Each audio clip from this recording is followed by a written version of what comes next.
Hello student.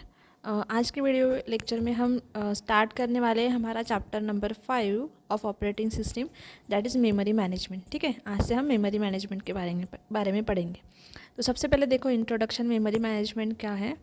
The memory management is the functionality of an operating system. अब हमारा unit है, हमारा जो सब्जेक्ट है दैट इज़ ऑपरेटिंग सिस्टम। ठीक है, तो इसमें हम क्या पढ़ रहे हैं, other functions of an operating system. तो memory management is one of the most important function of operating system which handles और manages primary memory and moves process back and forth between main memory and disk.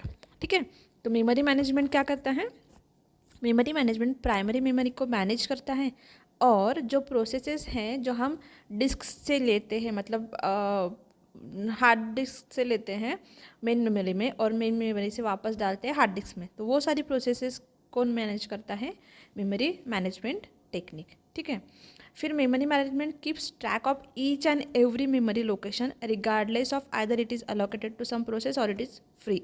ठीक है, so memory management क्या करता है कि every address space जो है, every addresses मतलब एवरी फ्री स्पेस जो है या फिर कुछ ऑक्यूपाइड स्पेस भी, उन सारे के रिलेटेड इंफॉर्मेशन स्टोर करके रखती है अपने पास। ठीक है, फिर it checks how much memory is to be allocated to process, और ये चेक भी करता है कि कितनी मेमोरी कौन से प्रोसेस को अलोकेटेड है। It decides which process will get memory at what time. हाँ, ये भी डिसाइड करता है, मेमोरी मैनेजमेंट फंक्शनैलिटी क्या करता है कि कौन से प्रोसेस को कौन से टाइम पे कितनी मेमोरी हमें अलोकेट करनी है या नहीं करनी। ठीक है, ये भी कौन से डिसाइड करता है, मेमोरी मैनेजमेंट टेक्निक।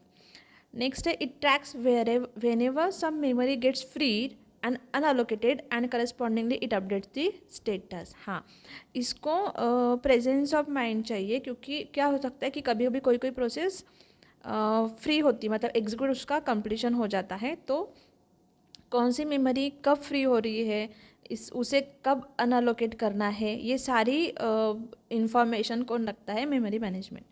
ठीक है, सो उसके बाद देखो नेक्स्ट है मेमोरी पार्टीशनिंग। तो ये था मेमोरी मैनेजमेंट। तो ये सारे फंक्शंस कौन करता है, मेमोरी मैनेजमेंट। ठीक है, which is the one of the functions of operating system.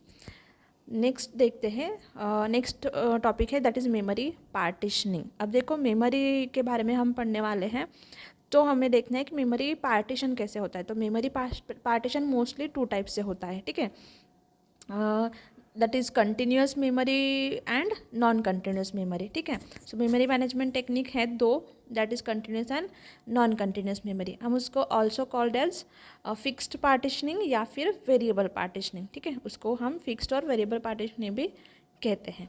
तो सबसे पहले हम आज देखते हैं फिक्स्ड पार्टीशनिंग क्या होता है। This is the oldest and simplest technique use to put more than one processes in the main memory. ठीक है, मेन मेमोरी में एक से ज़्यादा प्रोसेसेस को रखने के लिए फिक्स्ड पार्टीशनिंग यूज़ होती है। ठीक है, और ये ओल्डेस्ट टेक्निक है और सिंपलेस्ट टेक्निक है। ठीक है, फिर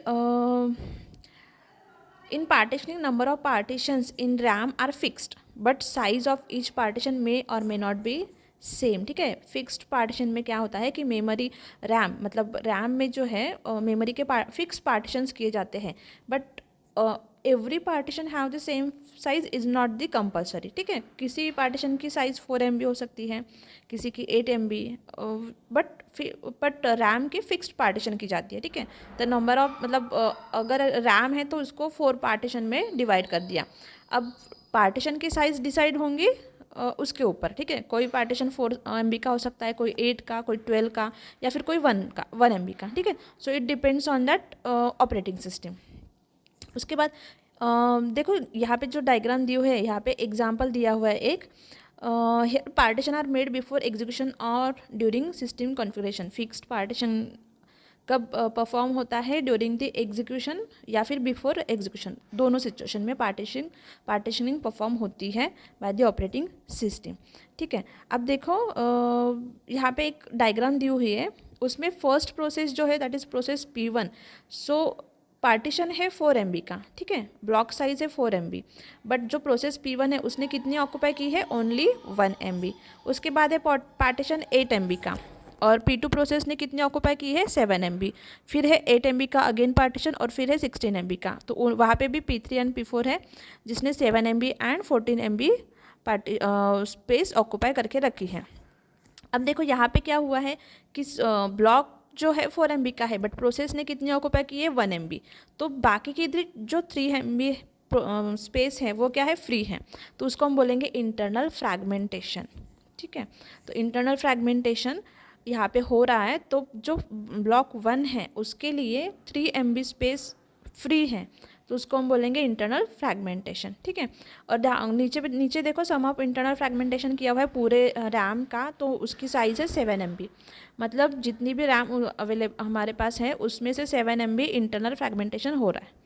ठीक है, सो आज के लेक्चर में हम इतना ही पढ़ेंगे। एडवांटेजेस देख लेते हैं। तो एडवांटेजेस है easy to implement and little OS overhead. Operating system को ज़्यादा ओवरहेड नहीं होता इस फिक्स्ड पार्टीशन से, और इजी टू इम्प्लीमेंट है। ठीक है, फिर डिसएडवांटेजेस है इसके, इंटरनल फ्रैगमेंटेशन होता है, आपको पता है। Main memory use is inefficient, पूरी मेन मेमोरी यूज़ नहीं होती।